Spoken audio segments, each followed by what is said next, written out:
Remember ye not the former things, neither consider the things of old. Behold, I will do a new thing. Now it shall spring forth. Shall ye not know it? I will even make a way in the wilderness, and rivers in the desert. Thank you for the life of your daughter, your son, your children. Thank you for the life you give us. Thank you for the gift of life. Thank you for good health. Thank you for the food you give us to eat. Thank you for the water we drink. Thank you for the air we're breathing. We worship your name. We bless your name, O Lord, because you are the Alpha and the Omega. You are the King of Kings. You are the Lord of Lords. We return all the glory, all the honor, all the praises to you. We commit this service into your hand, O Lord. As your servant is going to climb this pulpit to preach your word, I see the Holy Spirit shall direct and be with him. In the mighty name of Jesus we pray. We give you all the glory, O Lord. In Jesus' mighty name we pray, O Lord.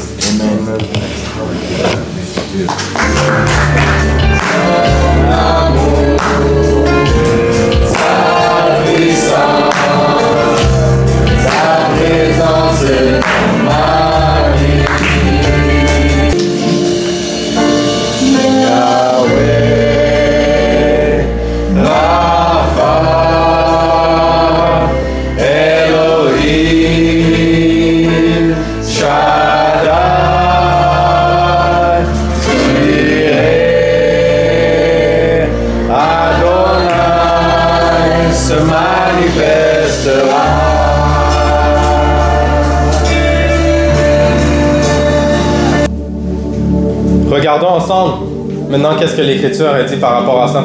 Parce que c'est très important dans des moments où est-ce qu'on ne sait pas exactement qu'est-ce que Dieu y fait, de s'informer. Parce que c'est selon l'Écriture qu'on peut savoir qu'est-ce qui doit être établi dans notre vie. Donc, je voulais premièrement rapporter qu'est-ce que l'apôtre Paul a mentionné dans Éphèse. Il a mentionné dans Éphèse 1, 17 à 19 une prière qui était pour l'Église d'Éphèse, pour le temps présent et à venir. Donc c'est applicable à chacun d'entre nous. Et il a dit, afin que le Dieu de notre Seigneur Jésus-Christ, le Père de la gloire, vous donne un esprit de sagesse et de révélation dans sa connaissance, qu'il illumine les yeux de votre cœur. Donc on voit en premier lieu, il veut qu'on le connaisse, qu'on connaisse son Saint-Esprit, qu'on soit familier avec sa sagesse, la révélation de qui il est, qui se révèle à nous. Qu'il illumine les yeux de notre cœur pour qu'on sache l'espérance qui s'attache à son appel. Donc on a un appel, Dieu nous appelle. Et quelle est la richesse de la gloire de son héritage et qu'il réserve aux saints? Et quelle est envers nous qui croyons l'infinie grandeur de sa puissance, se manifestant avec l'efficacité par la vertu de sa force. Donc il veut même qu'on connaisse sa force, qu'on utilise toutes les ressources qu'il nous donne, parce que c'est à lui qu'on doit demander. Donc, Dieu veut que vous ayez son esprit en premier lieu, afin de connaître et de le comprendre qui il est. Un bon Père tout-puissant qu'il est, qui donne généreusement à ses enfants qui lui demandent. Et le fait de connaître cela vous aidera à savoir l'espérance nécessaire pour votre appel et obtenir ce que Dieu a préparé pour vous. Il veut que vous soyez conscients qu'il a la puissance de vous donner toutes les ressources nécessaires pour réussir dans le plan qu'il a pour vous. Dieu fait quelque chose. Dieu fait quelque chose. Et Dieu fait toujours quelque chose. C'est pour ça que Jésus a dit, mon Père travaille jusqu'à ce jour. Et moi aussi. Parce que Dieu est toujours en train de travailler. Il est en train de travailler dans vos vies, même à l'instant. À chaque fois que vous êtes incertain, à chaque fois que vous doutez, à chaque fois que vous remettez en question tout ce qui se passe autour de vous et que vous semblez ne pas comprendre, Dieu est encore en train de faire quelque chose. Dieu est encore en train de faire quelque chose. On n'a pas un Dieu paresseux. Au nom de Jésus, on a un Dieu puissant. Il est actif, toujours actif. La différence entre les autres dieux et notre Dieu, c'est que notre Dieu est actif, toujours. Les autres dieux, ils font rien. C'est pour ça que quand tous les prophètes criaient à Baal pour qu'il fasse quelque chose, ils faisaient rien. Mais notre Dieu fait quelque chose. Et quand on l'invoque, il peut envoyer le feu direct. Que même en tant que parent, vous allez toujours être en train de veiller sur vos enfants. La plupart des parents vont vous dire, on n'arrête jamais. On est toujours en train de... Combien plus notre Dieu est actif dans notre vie? Il n'arrête jamais de faire quelque chose pour ses enfants. Même quand ça semble être silencieux, même quand il semble rien avoir qui se passe, ça semble être long. Des fois, des choses prennent du temps, mais Dieu est en train de faire quelque chose. Ça l'a pris des milliers d'années avant que Jésus-Christ vienne dans la chair, meurt pour nos péchés et ressuscite d'entre les morts. Mais pour Dieu, c'était pas long. Pour nous, c'est long. On a l'impression des fois c'est long. Quand est-ce que mon intervention va venir? Quand est-ce que mon aide va venir? Et on garde nos yeux vers la montagne de où vient notre aide. On a l'impression que c'est long. Mais pour Dieu, c'est pas long. Il a déjà mis son plan en exécution. Et dans le monde de l'esprit, c'est déjà venu à être accompli. Si vous, en tant que parent, vous êtes toujours en train de vous préoccuper de vos enfants, de veiller sur eux, de vous assurer qu'ils sont corrects, Dieu n'en fait-il pas autant? Si nous, étant méchants, on veille sur nos enfants, mais plus Dieu qui est bon et juste, veille sur ses enfants. Une des choses les plus difficiles à faire en tant qu'enfant de Dieu, c'est d'attendre. Attendre dans sa présence. Attendre, parce qu'on le sait que notre Dieu est capable de tout faire. Et on le sait qu'il va tout faire pour ses enfants. Mais on attend. On attend. On attend. Mais c'est pour ça qu'on a sa parole. Pour pas qu'on se décourage pendant qu'on attend. Pour qu'on puisse se nourrir de sa parole. Qu'on puisse se nourrir de ses promesses, de sa fidélité. Dieu est bon. Et ça va arriver. De la même manière que depuis Adam et Ève, qui avaient échoué et tombé, Dieu avait déjà intervenu et préparé un plan pour les réconcilier. Ce plan, c'était Jésus-Christ lui-même. Dieu allait se manifester. C'est aussi depuis le début de la fondation, même avant la fondation du monde, Dieu avait déjà préparé un plan. C'est pour ça qu'il dit, l'agneau immolé, depuis avant la fondation du monde. Parce que dans le monde de l'esprit, ça l'avait déjà pris place. Le plan du salut était déjà en exécution. Mais pour nous, ça peut paraître comme si des fois ça prend du temps à ce que ça vienne. Ça prend du temps avant que ça l'arrive. Mais on connaît la fidélité d'un serviteur quand il nous attend avant qu'on revienne. De la même manière que Dieu il connaît ses serviteurs fidèles parce qu'ils restent fidèles pendant qu'ils attendent. Ils attendent. Je connais les promesses que Dieu a dit pour moi. Des promesses de bien, non de mal. Des promesses pour me faire prospérer. Un plan pour un futur, plein de lumière, de bonté. Mais pourtant, des fois, on attend. Quand on est dans la cellule de prison, on n'a pas l'impression que le plan est déjà exécuté. Mais pourtant, Dieu a déjà parlé. On sait que si Dieu a parlé, qui peut le renverser? Dans la cellule de prison, des gens pourraient se questionner. Où est cette promesse? Où est cette promesse? Dieu, tu m'as promis que les choses allaient fonctionner pour mon bien. Dieu, tu m'as promis que tu serais toujours là. Mais maintenant, je suis affligé. Maintenant, j'ai mal. Maintenant, on m'a trahi. On m'a fait du tort. On m'a volé. On m'a menti. T'es où? Et on commence à se demander. J'ai une parole d'encouragement pour vous. Dieu est en train de faire quelque chose. Et ça ne dépend pas de vos émotions. Ça ne dépend pas de vos circonstances. Ça ne dépend pas de ce que l'homme peut vous faire. Tout ce que Pharaon a essayé de faire n'a pas empêché que Dieu a déjà parlé. Vous allez être libre. Alors je prie pour vous qu'au nom de Jésus-Christ, vous allez avoir une rencontre avec ce Dieu qui intervient au temps parfait, avec le Dieu qui apporte la liberté à ses enfants, avec le Dieu qui a parlé, donné ses promesses à ses enfants et à tous ceux qui ont foi en lui, que Dieu augmenterait votre foi pour vous aider à attendre patiemment jusqu'à ce qu'il intervienne, au nom de Jésus. Dans le monde de l'esprit, ça a déjà pris place. Dieu a déjà intervenu en votre faveur. Et on peut prendre réconfort dans le fait que dans les cieux, ils parlent de vous. C'est vrai. Ils sont en train de parler de vous. De la même manière qu'ils étaient en train de parler de Job.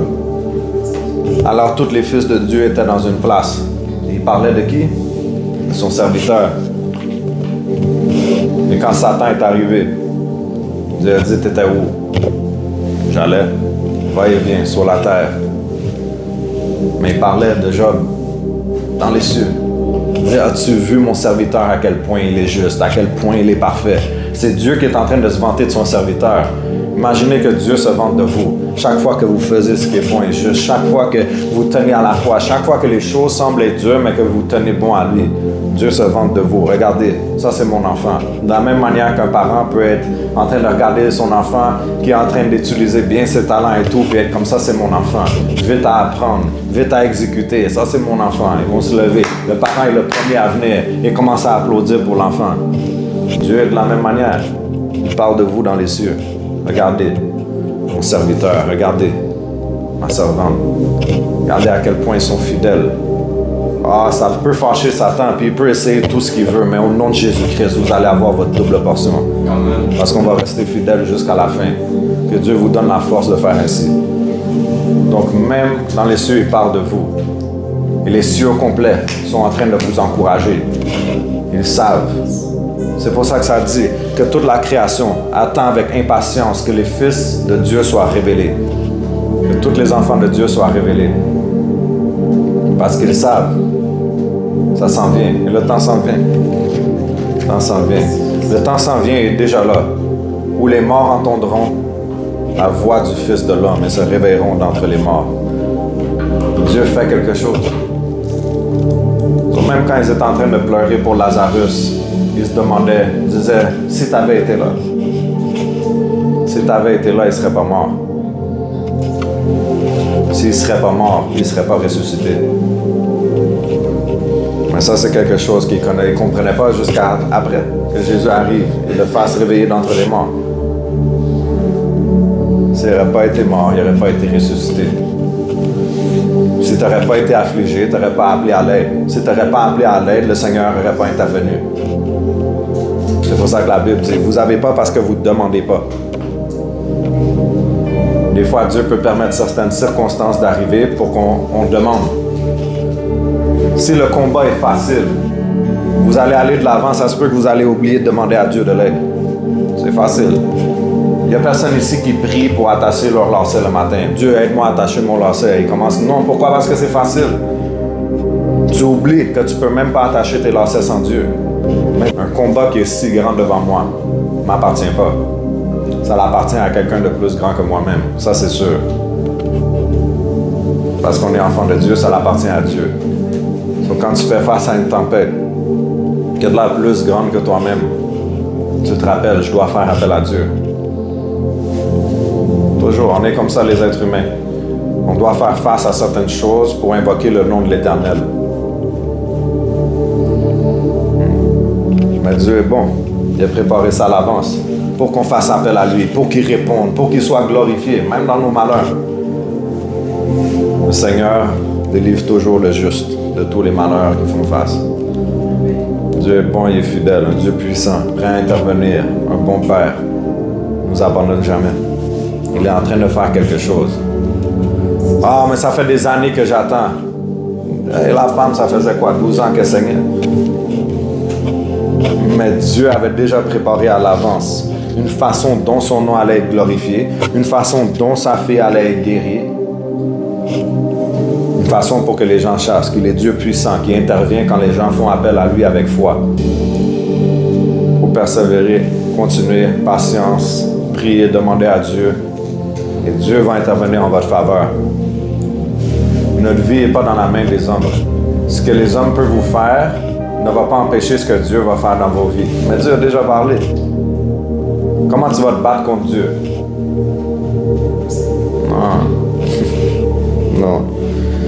Les seuls qui peuvent se tirailler avec leur père, c'est ses enfants. Peut-être c'était Jacob. Dieu, c'est ton père. Tu peux te tirailler avec lui, il va te laisser gagner. Parce qu'il vous aime. Mais si tu ne respectes pas Dieu, tu ne crains pas Dieu, il ne va jamais te laisser gagner quoi que ce soit. Certains parents peuvent négliger leurs enfants, pas faire ce qu'ils sont supposés, mais nous, notre Dieu est parfait. Notre Père est parfait. Il fait ce qui est parfait. Ça veut dire toujours. Pour ça, la Bible dit, il est toujours en train de regarder pour voir que sa parole s'accomplit. Toujours. Il garde un œil sur sa parole pour qu'elle s'accomplisse. Si Dieu a parlé sur ta vie, a dit quelque chose, il va veiller à ce que ça soit accompli. Dieu a dit, t'es béni. Sur l'enfer peut essayer de crier et dire non. Ils sont juste en désaccord avec le Tout-Puissant. Ça ne donne rien. Là, ils vont se lamenter, ils vont être frustrés, ils vont être fâchés. Mais ce que Dieu a dit va rester. C'est pour ça que ça dit, tout le reste peut disparaître, mais la parole de Dieu va durer pour toujours. Et si Dieu a parlé sur ta vie, ça veut dire que c'est sa parole sur ta vie. Sa parole sera exécutée. Les plans de l'ennemi ne vont pas prévaler. Et Dieu est en train de faire quelque chose, même au milieu de ta souffrance. Tu apprends que dans ta faiblesse, tu dois te pencher sur Dieu. C'est lui ta force. Le combat est trop grand pour moi. Les douleurs sont trop grandes pour moi. Les souffrances sont trop grandes pour moi. C'est normal. C'est pour que tu fasses appel à lui et qu'il t'aide à les porter. Tu n'es pas supposé les porter seul. 2 sont plus forts que 1. Donc, moi plus Dieu égale la force. Moi tout seul, je suis rien. Mais avec Dieu, on peut tout affronter. On peut tout affronter. Beaucoup de combats que les enfants de Dieu font face, auxquels les enfants de Dieu font face, semblent trop grands pour eux. C'est normal. C'est pour que son nom soit glorifié. Donc, tout ce que les hommes font, tout ce que Pharaon a fait, tout ce que les frères de Joseph ont fait, tout ce que Satan a fait à Job, ne change pas ce que Dieu a dit. Si Dieu a dit, tu es son serviteur. Si Dieu a dit, tu es sa fille, tu es son fils. Qu'est-ce que l'homme peut dire de toi? Ne change pas qui tu es. Il y a des gens qui disent de moi, je suis comme ci, je suis comme ça. Ah! Ça ne change pas ce que Dieu a dit de moi. Dieu a dit, je suis merveilleusement fait. Dieu a dit, je suis béni. Et que ceux qui me bénissent vont être bénis aussi. Tu peux me maudire si tu veux. Tu perds ton temps.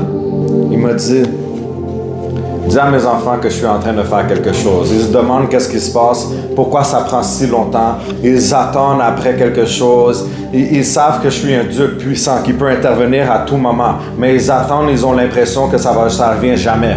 Dis-leur que j'ai déjà commencé. J'ai déjà commencé. La parole que Dieu